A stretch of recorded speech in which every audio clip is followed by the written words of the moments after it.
आपल्या लोकांची आपली वाहिनी एबीडी न्यूज मराठी। बदलापूर अत्याचार प्रकरणातील आरोपी अक्षय शिंदे याला उल्हासनगरच्या शांतीनगर स्मशानभूमीत दफन करण्यात आलं आहे। तिथे पोलिसांकडून रात्रंदिवस खडा पहारा ठेवण्यात आलाय। सोबतच अक्षय शिंदेला दफन केलेल्या ठिकाणी पोलिसांकडून सीसीटीव्ही कॅमेरे देखील बसवण्यात आले आहेत। या ठिकाणी कोणताही अनुचित प्रकार घडू नये यासाठी पोलिसांकडून ही खबरदारी घेतली जात आहे।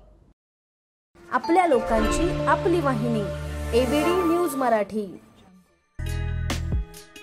आपल्या एबीडी न्यूज मराठी या यूट्यूब चॅनलला सबस्क्राइब करा।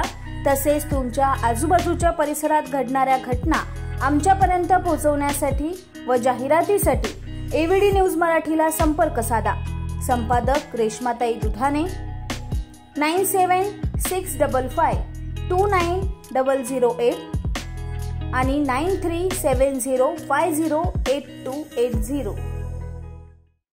आपल्या शहरातील ताज्या घडामोडी पाहण्यासाठी आपल्या एबीडी न्यूज मराठी चॅनलला सबस्क्राइब करा आणि लाईक शेअर करून पहा शहरातील ताज्या घडामोडी थेट मोबाईलवर।